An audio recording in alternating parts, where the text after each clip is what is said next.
سبحانك لا علم لنا إلا ما علمتنا إنك أنت العليم الحكيم. عزت مند مسلمانان،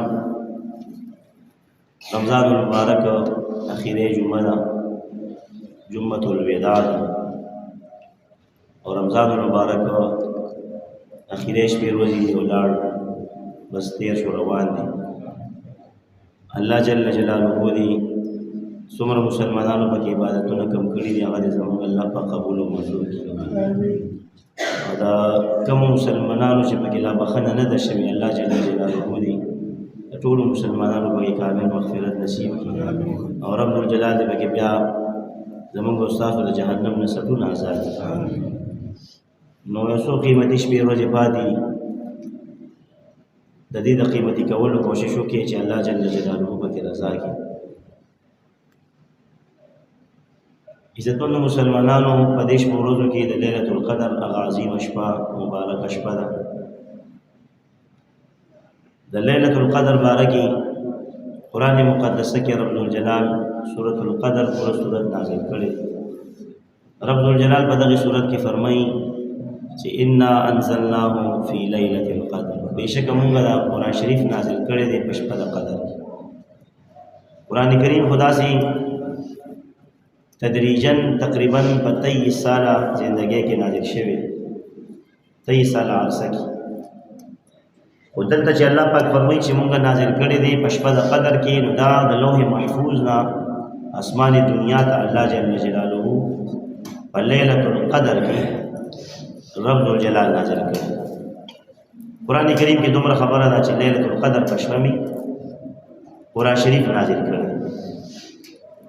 اوس هغه بیا اختلاف دی، مشهور روایت پکې دا دی چې 27 رمضان المبارک شپه وه،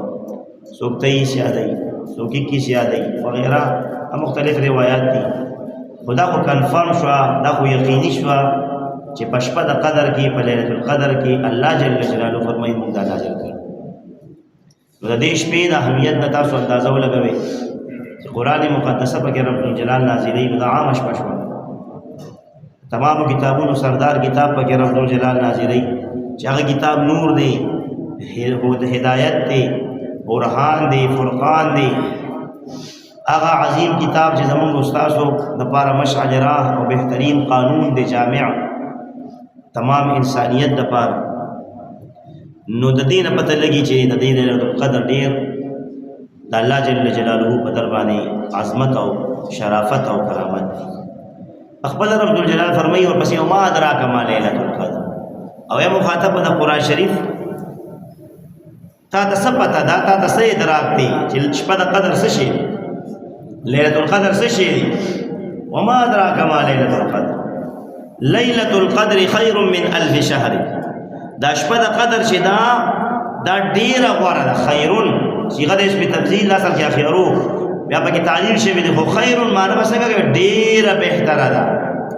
برابر نه ده، ډیره غوره ده، ډیره بهتره ده. لیلة القدر شپه د قدر من 1000 شهر، د زرو میاشتو، د زرو میاشتو د عبادت نه د دې یوې شپې عبادت دا ډیر غوره، افضل او بهتر. تنزل الملائکة والروح فیها، نازلیږي په دې لیلة القدر کې فرشتي او روح، جبريل علیه السلام فرشتو سردار، دا په دې شپه کې نازلیږي، دنیا ته راځي. تنزل الملائکة والروح فیها بإذن ربهم، په حکم د خپل رب نازلیږي دا فرشتي په سردارۍ د جبريل علیه السلام مبارک.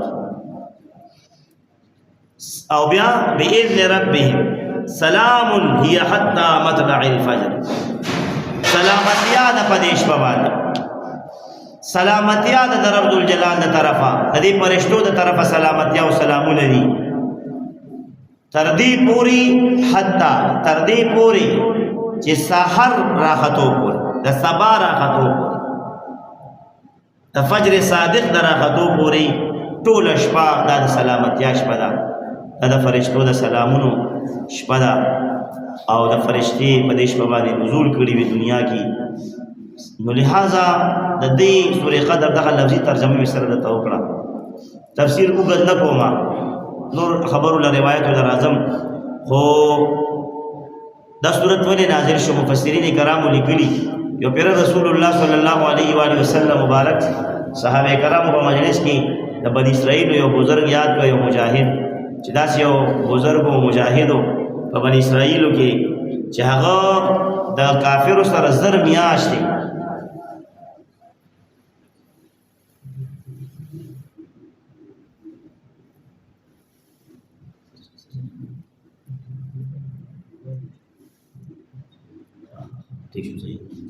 نو اوس رب ذوالجلال دا مبارکه برکتی میاش دا موږ تاسو لا او بیا په دې برکتی میاش کې دا برکتی شپه د ليلۃ القدر موږ تاسو ته دا رب ذوالجلال نصیب کړي دا مقدر برکتی شپه شروع دي نن 26 رمضان المبارک شپه شروع ده. نو دا شپه د دې حاصل اول د دې ثوابونه نو غرض دا چې ولې دا صورت نازل شي. نو تفسیری روایت په بیانو چې هغه بنی اسرائیل صاحب چې او زر میاشتې د کافرو سره jihad څونه میاشتې زر میاشتې تقریبا سره پاسه 83 سال جوړي دون خدای په خوانو خلکو ورونو ډیر تاسو پته.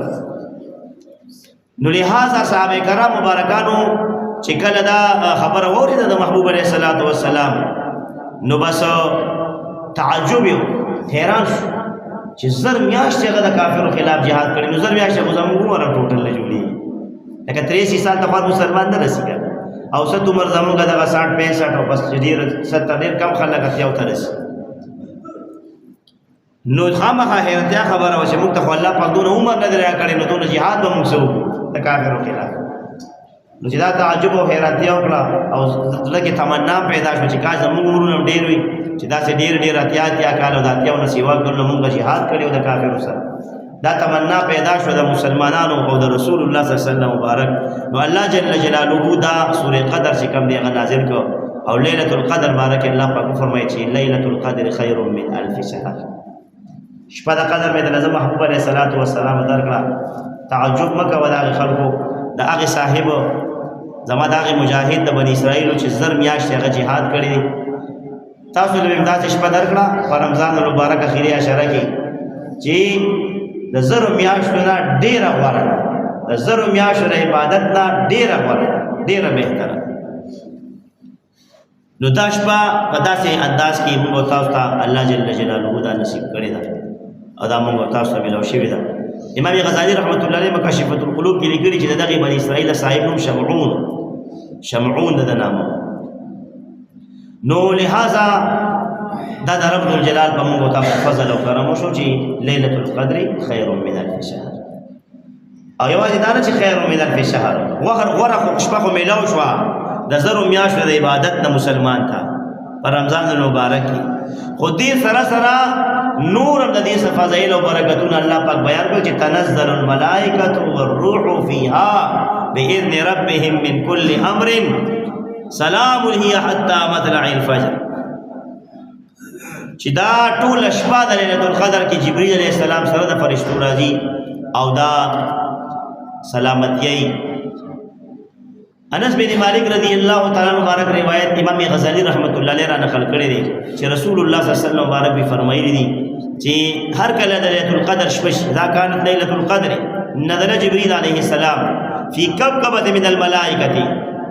جبرئیل علیہ السلام د فرشتو د یو جلوس په شکل کې او ډیر زیات تعداد شکل کې د فرشتو سره جبرئیل علیہ السلام دا هغه نازل شي دنیا ته. یصلون ويسلمون دغه جبرئیل علیہ السلام او دا فرشتي دا درودونه وایي. درودونه د فرشتو درود ویل سدي دا مغفرت دعاګانې کول او سلام وای دا فرشتي سلام کوي. یسلمون پچا باندې درود او سلام وای جبرئیل علیہ السلام او فرشتي على كل عبد فهرغ بنده باندې قائم او قائد کولاړي او کناستي يذكر الله تعالى او ذکر کوي د الله جل جلاله. کم بنده دې کولاړ دي په ولاړ ذکر کوي قیام کې ولاړ دي نفل ته ولاړ کناس دې پناس الله جل جلاله ذکر کوي. نو دا فرشتي جبرئیل علیہ السلام په سرداري کې په دغه بندګانو باندې سمي درود او سلام وایي دا وړه خبره ده بختور هغه مسلمانان دي چې هغې په دې شپو کې لګیا دي او عبادت کوي ما تاسو ته ویلي ضروري نه چې ټوله شپه دې درونه کوي ټوله شپه لمونځ شي ډېره بهتره خبره باعث د خیر او د خوشحالو برکتونو خبره ټوله نشي رونی کار کې دروازې رزق حلال ګټل دي نور کمزوري نو بالکل دو درې ګنټې عبادت پکې وکړه ګنټه عبادت پکې وکړه نیمه ګنټه پکې په توجه سره رب الجلال ته څو رکعاته نفل وکړه تهجد وکړه ذکر اذکار وکړه استغفار وایه لا اله الا الله وایه تلاوت کړه او بیا خپلې دعاګانې وغواړه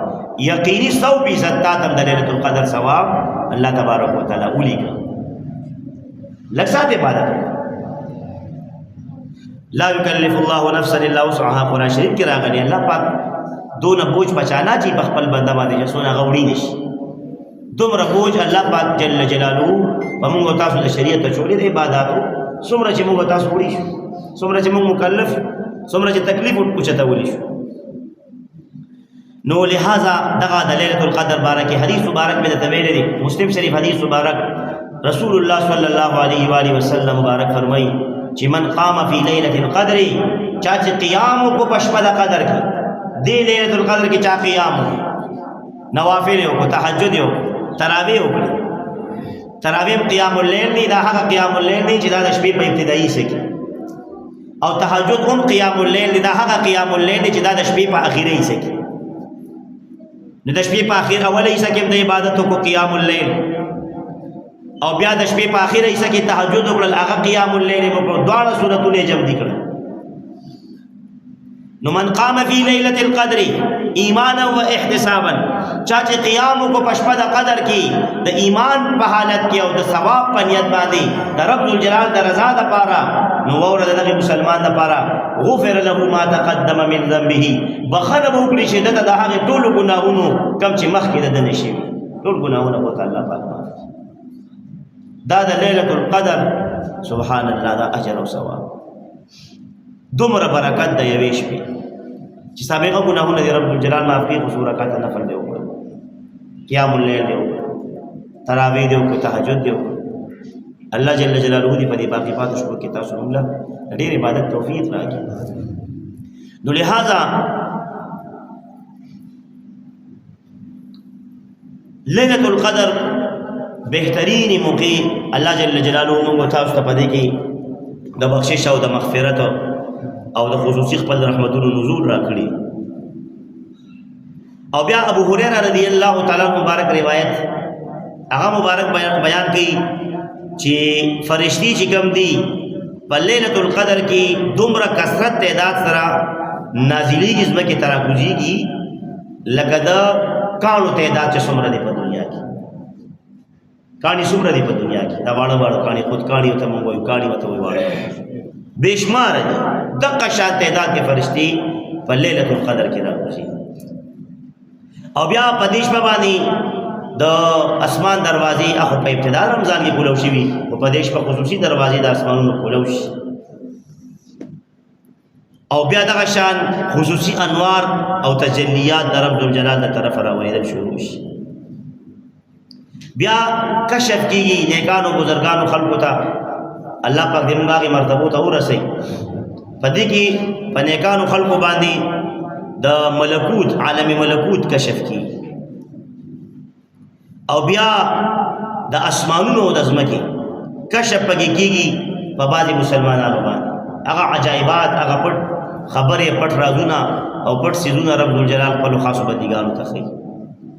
د چا زړه مازغه سترګې اندامونه چې د ګناه نه پاکي ادا ولایت درجه ته رسي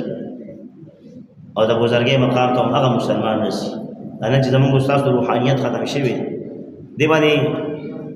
پارونو ډالر دا يهوديانو عیسایانو خرج کړل چې د مسلمان روحانيت ختم شي اے بي فقیر بیا نه پیدا کیږي په مسلمانانو کې فقیر اے بي زموږ دلته د ایجنسو یو داسې مجاهدو چې انګريزانو سره جهاد کوو نو هغه کاڼي راواغه سره انګريزانو سره ټوپا کې وي نوې نوې روته وي داغي سره هغه وخت کې دغه ټوپا کې وي دیو په تورو ځان کې سره ټوپا کې نو اے بي فقیر اے بي رحمت الله علیه الله دې قبر نور نډکی کاڼي راواغه ستلو کاڼي به چې څنګه او ورزول انګریزانو طرف ته بجاګي هغې نه به ګولۍ جوړې شوې انګریزان به پرې مردارېدل دا هغه کرامات دي د بزرګانو چې د تعداد د شمار نه ډېر دي دا مې یو مثال درکړم چې کله روحانیت ختم شي د مسلمان نو بیا داسې بزرګان نه تیاري بس اصل مسله او په دې باندې هغې په اربونو ډالر ولې خرڅ کړل چې زهر زمونږ د مولیانو د عوامو د زبرګانو د ټولو مسلمانانو زمونږ سترګې هغې پلیتې کړي د دې موبایل په دې په ذریعه زمونږ مازغه هغې پلیت کړل زمونږ زړونه یې ګنده کړل زمونږ ذهنونه یې ګنده کړل نو په ګنده لوښي کې څنګه یاره د الله جل جلاله معرفت به میلو شي په ګنده سترګو زړه او مزغو به څنګه مونږ او تاسو ته انوار او تجلیات د رب الجلال مشاهده شي څنګه به بیا په دې دا روایت چې کوم دی چې په دې کې پردې د اسمانونو د ځمکو او د عالم ملکوت او د عالم جبروت او د دې ټولو عالمونو د اسمانونو د ځمکې پردې چوتېږي د مسلمان دپاره د نیکانو بزرګانو اولیاء الله دپاره دا موږ چېرته دې مقام ته بیا رسېدی شو چې زموږ سترګې غوږونه مازغه پلیتې دغه رکاوټ دی پکې موږ بدپریزي کوو ډېره زیاته او بدپریزي چې کوې نو د ولایت درجې ته د بزرګۍ مقام ته بیا نشي رسېدی نو لہذا وی داسې خلق چې فیشاهد فیها الملائکه علی صورها داسې خلق په دې رمضان په دې لیلۃ القدر کې داسې بزرګان شته چې هغې د فرشتو مشاهده کوي په خپلو شکلونو کې فرشتي په خپلو شکلونو کې په دې لیلۃ القدر په شپه باندې دي د الله پاک اولیاء الله د الله دوستان داسې عظیمه شپه د لیلۃ القدر او بیا دا لوی مقام او مرتبه مسلمان ته ملاوي بیا امام غزالی رحمت الله علیه فرمایي چې بعضې داسې مسلمانان دي چې هغې باندې کشف وشي د جنت نه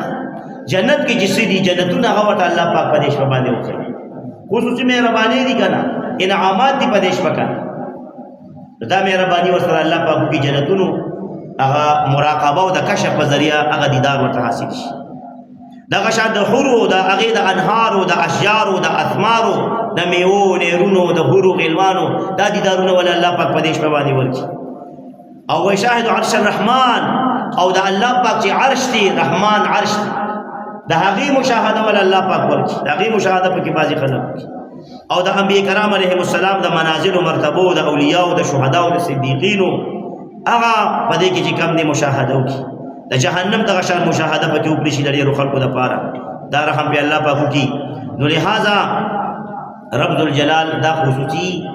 انعامات دا په مسلمانانو په لیلۃ القدر کې کوي خو کاش چې مسلمان خو هغې ته جوړ شي که موږ خپلې سترګې نن د نامحرمه زنانو نه وانه نوړي د سر نه والې درته پوندو د نوکونو پورې ورته ګورو زمونږ داسې پوزیشن دی چې زنانه په لاره تللی نه شي خپله خور مورنونه به رانشي برقه کې پټه برقې ته د هغې نه خوړل د سکارف نه خوړل د پړونو نه خوړل د پیزار نه د زنانه زمونږ دغه پوزیشن دی نو داسې خلکو نه اولیاء الله جوړېږي داسې مسلمان ته مقام او مرتبه میلاوېږي لکه دا موته چې د سترګو حفاظت دې نه کړي نو څنګه د رب الجلال دا عظیم انعامات او دا داسې عجایبات تا ته الله پاک وښي په کومو سترګو یې درته وښي وړوکې نعمت راواله دې مسلمان سره ماما پی راوړي دي وړوکې هسې مثال ستاسو نه پیدا کوم او وایي لوښي راوړی چې درته پکې واچو خیراتي ده خدای درکړي او دغه روړ دی د خپلې لوښي راوړي پاک لوښ دی مزیدار چمک وي ته پکې پی ور واچو دغه بل راغی پاک اوس دغه یو روډ پکې راغی د څښا د باتروم لوټۍ راغستې ده او دې ماما ته چې دا بیا پکې راواچوه دې بیا به ته پکې واچوه چې دې لوټۍ ته وګوري یا څښا پلیت لوښي راوړي یو کس پتیله د دې شی دی خو خټو څښا دی او ده ته وایي ماما راواچوه پکې دا دې بیا پکې ور واچوي دا وړوکې نعمت دی دنیاوي ته یې ورته ورچې دا ورچول څه دي ضایع کول نو ته به دا نعمت ضایع کړې ته به بل چا ته به په پاک لوښي ولې واچوه تا ته یې ولې در واچوه مو ته به داسې وایو نو دا خو وړوکې نعمت مثال مې درکړه چې مونږ هغه نه ضایع کوو په ګنده لوښي کې نه اچوو چا ته پاک پی پاک خوراک پاک رزق مو ته دا پوزیشن دی نو اوس الله جل جلاله چې دا دومره انعامات او دا دومره کشف او دا دومره چې کوم دی رب ذوالجلال خپل نعمتونه دا بندګانو له ورکوي په لیلۃ القدر کې نو چې زما ستا لوښي ګنده دی دلته او تور دی په ګناهونو زنګم دی نه دی لر کړی صفا کړی نه دی انځل په استغفار نه دی په لا اله الا الله نه دی په تلاوت نه دی نو څنګه الله جل جلاله داسې لوی لوی نعمتونه دا زما استاد یې ګنده لوښي ته درواچي کیدی نشي داسې نو لوښي خپل پاک کې الله پاک زموږ استاد لوښي په ذکر اذکار پاکېږي ذکر مونږ کوو او ذکر مجلسونه هم لاړو ختم شو کم دلته د جمعې ورځ ذکر مجلس چې تاسو ګورئ څونه خلک ورته پاتې کېږي 15 منټه ټول په ذکر نه لګي په ختم څونه خلک کېږي ډېر اندازه والی زمونږ پوزیشن مونږ الله پاک هم بخي خو مونږ وایي مونږ مه بخله زمونږ عزت نشته مونږ ډېره زندګي تېرو ډېرې ارامېتوبونه به کوو عیاشۍ دي قطماشۍ دي حرامخورۍ دي زمونږ لا نه یو وزګار جنت ته جنت تعالی زمونږ نه دی پکار ستا نه مستاله بخنه پکار ده که بیا به ارامېتوب د رمضان نه پس کوو که بیا به ګناهونه کوو که نو سلم بخي دا په زبان حال سره ټول هر مسلمان 99% مسلمان دا چغې وي الله پاک فرمایي بخم دې راشه رحم در باندې کوم راشه رزق در کوم حلال راشه وغواړه څه غواړې در کوم یاد خو موږ وایي نه زموږ لا نه دي پکار زموږ شرمندګۍ زندګي خوښه ده د بې غیرتوب ژوند هم هر وخت د بې حیایۍ زندګي خوښه ده زموږ د غیرت او د حیا او د ایمان او د خدای د رضا ژوند نه دی خوښ دا زموږ مسلمان په دې پوزیشن کې الله تبارک وتعالی دې په موږ تاسو رحم وکړي رب ذوالجلال ډېر مهربانه بادشاہ دی خصوصي رب ذوالجلال یادو ساتي دا رمضان المبارک شروع شوی رمضان المبارک هر شپه رب ذوالجلال لکه مسلمانان په دې روزه کې بخي هر شپه نو بد قسمت به چې په دې لس لکو کې نشي راتلی بد قسمت به دته نه بلوي بدبخت بلی چې په دې رمضان مبارک کې دغه بخنه ونکړي او دا معنی دي کړي د اخیری ورته جبرئیل علیه السلام کړي او امین په رسول الله صلی الله علیه و آله وسلم مبارک ویل چې هلاک شي هغه کس چې په رمضان المبارک راغی او رمضان المبارک د الله جل جلاله باندې ځان د جهنم نه آزاد نه یعنی ځان په ونه بخ نو رسول الله صلی الله علیه و آله وسلم مبارک سره فرمایي امین د اخیری قبول شي ویني تاسو پکې شک دی زما خو پکې شک نشته دا قبولی دا خیره تبا برباد هغه مسلمان نارینه او زنانه چې دې رمضان مبارک ګوره تاسو ځان د جهنم نه خلاص نه کړه رب جلال دا تبا دي دا غرق دي دا مسلمان اګه هر څوک دې غزيب او پتا سو مونږ بخنه نه ده خو د ډیرو خلکو علی رضی الله تعالی عنہ مبارک قول مبارک نزهت المجالس صاحب را نقل کړي وی که رب ذوالجلال دا بندگان خپل بخل نه نو رب ذوالجلال با رمضان المبارک میاشت را لګلا او سوره اخلاص په نه را لګي امت لکه دا رمضان المبارک چې موت تعالی راغلی دا مسلمانانو ته امت محمدیه صلی الله علیه و آله وسلم ته او ورته سوره اخلاص راغلی دی نازل شوی دی په قران مقدسه کې او مونږ هر چاته یاد دی نو چې دا دوه سيزونه رب الجلال مونږ تاسو ته راکړي دي نو علی رضی الله تعالی مبارک فرمایي قربان دا غد علم او د مقام او د مرتبه نه د ولایت فرمایي چې رب الجلال کدا بخنه اراده نه وکړي نو دا دوه سيزونه به نه درکول مطلب دا چې بخنه درته کوي 100% درته کوي یو د رمضان مبارک کې د دې د برکت او یو د سوره اخلاص ویلو د برکت او کاش چې څوک بخنه وایي بخي رب الجلال او دا یاد وساتئ نزهت المجالس دا روایت هم ذکر کړی دی چې رسول الله صلی الله علیه و آله وسلم مبارک معراج په شپه باندې هغه ته وښودلی شو فرشتو د قیامت رسولي د قیامت ورځ روایت ذکر کړی چې قیامت پر ورځ د قیامت منظر ذکر کړي چې د قیامت پر ورځ به یو کس فرشتو روان کړي جهنم ته دی به دا چغې سوري وي ځان له به خلاصي لاره ګوري رسول الله صلی الله علیه وسلم مبارک باندې ورشي رسول الله صلی الله علیه وسلم مبارک نه باندې یعنی دې دغه غواړي چې ما خلاص کړه د دوی نه محبوب علیه الصلاۃ والسلام خو رحمت للعالمین دی دا به امتی نو دی با فرشتو ته رسول الله صلی الله علیه وسلم فرمایي دا چرته بوزي وي جهنم ته ولې بوزي فرشتي ورته وي د قیامت پر ورځ چې دا هغه بنده دی چې په رمضان المبارک راغلی او د پکې د الله پاک نافرمانی کوي روزه پکړي د الله پاک نافرمانی دا ډیره خطرناکه خبره ده روزه وا رمضان پر راغی خو ته پکې د الله پاک نافرمانی کوي یعنی د روزي اس قدر هیڅ قدر نه دی کړی، هیڅ پرهیز په روژه کې نه دی کړی. څنګه چې 11 میاشتې سکول بس هغې په روژه کې هم کړي دي. د عامه میاشت ګڼلې ده، عامه میاشت خو دا نه ده، د عامې شپې ورځې دي. دا د ټول کال نه جوړه خلاصه ده، د ټول کال. نو فرشتي ورته وفرمایي چې محبوب علیه الصلاۃ والسلام دا هغه بنده دی چې د الله پاک نافرماني رمضان پې راغلی وکړي. رسول الله صلی الله علیه وسلم مبارک به د شفاعت کول غواړي چې زه د شفاعت کوم، د سفارش کوم، دا پرېږده. فرشتي به ورته عرض وکړي چې یا رسول الله صلی الله علیه وسلم تاسو خو د شفارش کوئ، خو ګورې ته باندې دعوه د رمضان المبارک ده، روجې پې دعوه کړې ده. چې رسول الله صلی الله علیه وسلم مبارک کله دا خبره واوري چې دعوه پې ده په دې مجرم د چا دعوه ده؟ د روجې د دې رمضان المبارک دعوه. داسې مه ګڼئ چې دا میاشت نه ده، دا به په بهترین شکل و صورت کې د قیامت په ورځ راځي. د ډېر خلکو ورمیږونه به رامات کي، جهنم ته به په الله پاک لیږي، او ډېر خلک به الله پاک ته جنت ته داخلوي د ده په سفارش باندې. د دې روژې دا چې نن تاسو مونږه هېڅ قدر د روژې ونه کړو،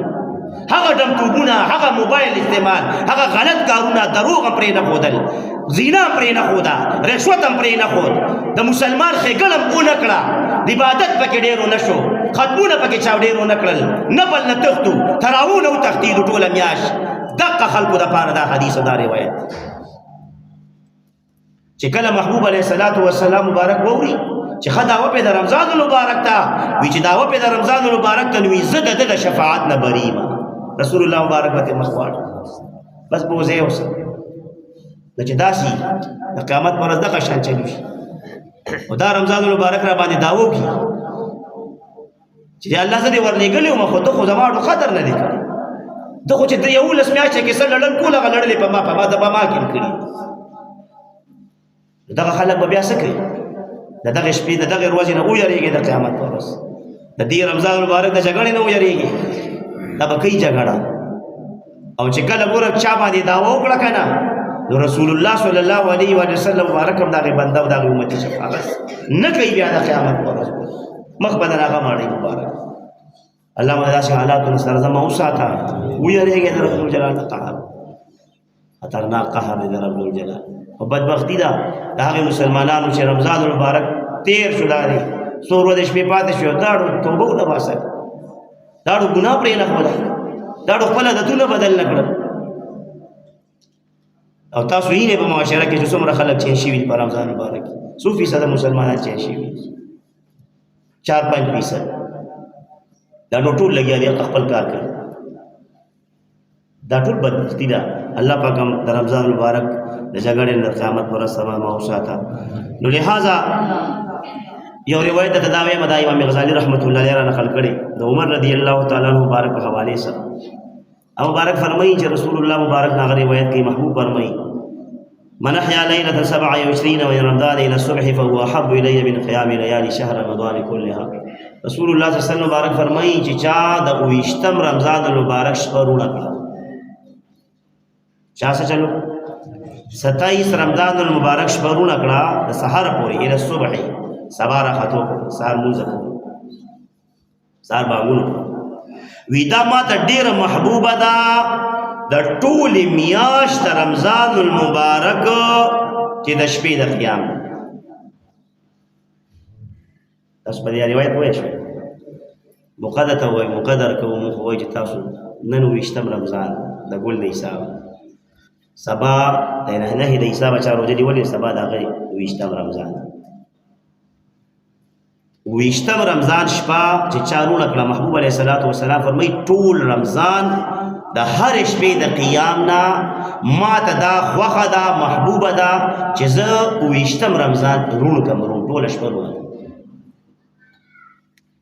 29 د رمضان فضیلت شته که نه؟ عرب د دې ډېر خیال ساتي، تاسو خیال کړئ چا چې عربو کې وخت تېر کړی حرمین شریفین. نو 29 رمضان قدر وکړئ، 29 رمضان شپه ده دې باندې دا شپه ټوله رونه کوي په عبادت کې، په لډو کې نه، په تاشونو نه، په موبایل نه، په ذکر تلاوت استغفار لا اله الا الله دعاګانو په تهجد او نفل باندې دا شپه عبادت وکړئ. دا دا حدیث امام غزالی رحمت الله علیه مکاشفۃ القلوب مخه ته لیکل را نقل کړ. دغه شان ام المؤمنین عائشہ صدیقہ رضی الله تعالی عنها فرمایي چې رسول الله مبارک فرمایلی چاچی ليله القدر رون کورون او په دغه ليله القدر کې دا عبادت کوي وصلی فيها رکعتين 2 رکعات نفل پکې 2 رکعات مونږ پکې نو بخنه به وکړي شي او بخنه او وخت پدې کې 2 رکعات نفل وکړل ليله القدر پشپا او به پکې بخنه وخته نو الله تبارک وتعالى غفر الله له بخنه به وکړي الله تبارک وتعالى دته بخنه به تعالی په او داخل به کې په خپل رحمت کې ومسحه جبريل بجناحي جبريل عليه السلام به په خپل وزر مبارک نورانی وزري جبريل عليه السلام شپږ سو وزري یو وزر د مشرق نه تر مغرب پورې د کائنات ته کدا یو وزر د غټ ورنام کړه ټول کائنات به درهم بده هیڅ هم پکې نه بلې داسونه نه بلې داسونه دغه نورانی وزر مبارک باندې جبريل عليه السلام دې مسکې اول دې جبريل عليه السلام راکاږي د په بدل سوچ ليله القدر کی 2 رکعات نفل بخنه هو ومن مسحه جبريل بجناحه او سوچ مسکې جبريل عليه السلام خپل وزر مبارکه دخل الجنه الله پاک به جنت ته داخل ونه پر خو کې 2 رکعات شي نو آسان شي 2 رکعات خبره دا ټول روایت شته په دې کتابونو کې کاش چې مسلمان 2 رکعات نه پر خو کې پتا وي پښپا د قدر کې په ليله القدر الله جل جلاله دې موږ تاسو لا په دې باقی شپو کې د عبادت توفیق راکړي نفل پکې وکړي ذکر اذکار وکړي سب پکې وکړي ګوره ځای ته کې بس اته چې شي وي شي وي خدا ځای ته ډېر احتیاط وکړي په دې کې ډېر احتیاط وکړي په دې د بزرګانو هر خبره ډېره عجیب او قیمتي نو لہذا دا روایت په دې کتاب کې کوم نه کوشش وکړي چې په دې باندې عمل وشي او سره سره کې وکړي شي صحیح ده ان شاء الله.